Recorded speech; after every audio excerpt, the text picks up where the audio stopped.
Hello, children. How are you today? It's Miss Erin again, and I'm here to bring you another exciting story from the Bible. Today, we're going to be talking about a man who helped to build the walls of Israel when after they returned when they were supposed to return from captivity.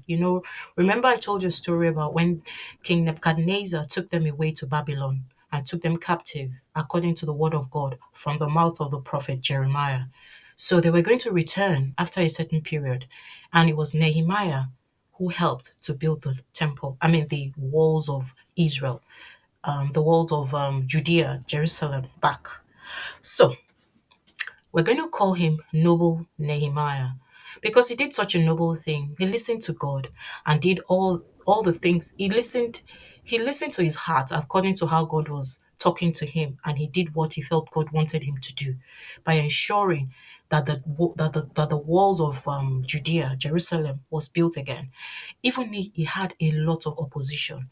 He was working in the king's palace in Babylon, so he was doing well. It was okay. He didn't have any problems. He probably had better food than some people who were not working in such a high position.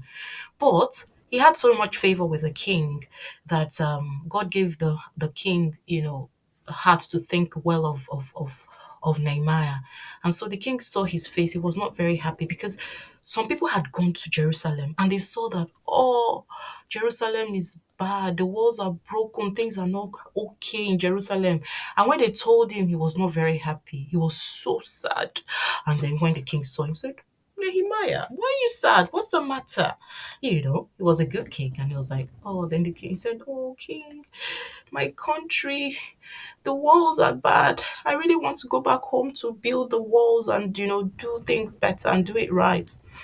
And the king said, okay, no problem. Even the king gave him a letter so that nobody would disturb him.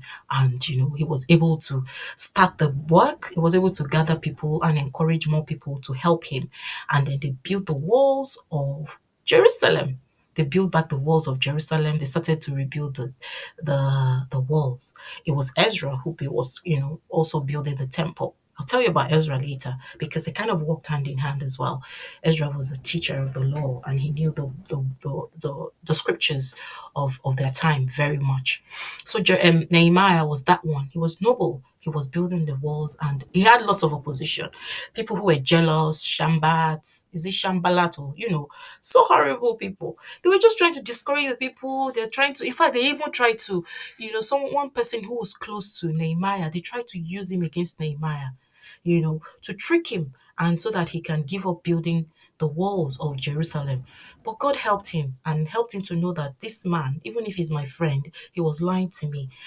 He's lying to me. So he didn't listen to what he said. He said he should go and hide in the temple so that, they can, but he says no. Meanwhile, they had paid that man some monies so that he can go and lie to Nehemiah. But Nehemiah, because he had the heart of God, he had the mind of God, he didn't fall for their tricks. So all those wicked people who were planning to stop them from working, it didn't work. So it was good. And Nehemiah continued to do the work of God. And God was pleased with him. And so was everybody. Even if everybody around him then, all those people that were working with him, they were very discouraged at some point because those people were just making them tired. They were just scaring them, everybody. And even Nehemiah too, he was working. They will take turns to watch. So some people will working, some people will be watching so that there will be no there won't be any rowdy situation and any fight, right? So that also happened. So basically, Nehemiah, he was noble. He took care of God's work. He took care of God's house, Jerusalem, and made sure that all the work was done. So I ask you, when your mommy tells you to do something, do you do it well? Even if your brother is, maybe you say, oh, your brother is annoying you, is disturbing you. Do you pray to God to help you? Hmm? Or your sister, your brother, your sister. It could be anyone. Right. Do you do what your mommy tells you to do? Do you do what your daddy tells you to do? Do you do what your teacher tells you to do? It's very important, children.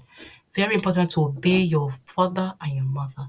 Obey everything that they tell you because God wants it that way. And they want the best for you and they will always tell you what is good.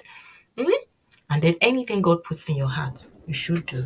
And how do you know what God puts in your heart? When you read the Bible, there are some things that you read that will just stick in your heart. You will not forget it. That is exactly what God wants you to do. Of course, there are always good things. So when you read your Bible and something sticks in your heart, like, oh, God said that I should be kind, you have to be kind. Okay? So remember that reading the Bible helps you to know what God is telling you. And it will also strengthen you to do what God says. When you pray, God gives you all the knowledge and wisdom and understanding, and He strengthens you to do what is right.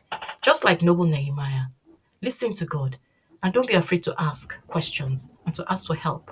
God will always help you, and He will send you someone to help you. Just like the king helped Nehemiah to go and do the work of God, God will send you help when you ask for it.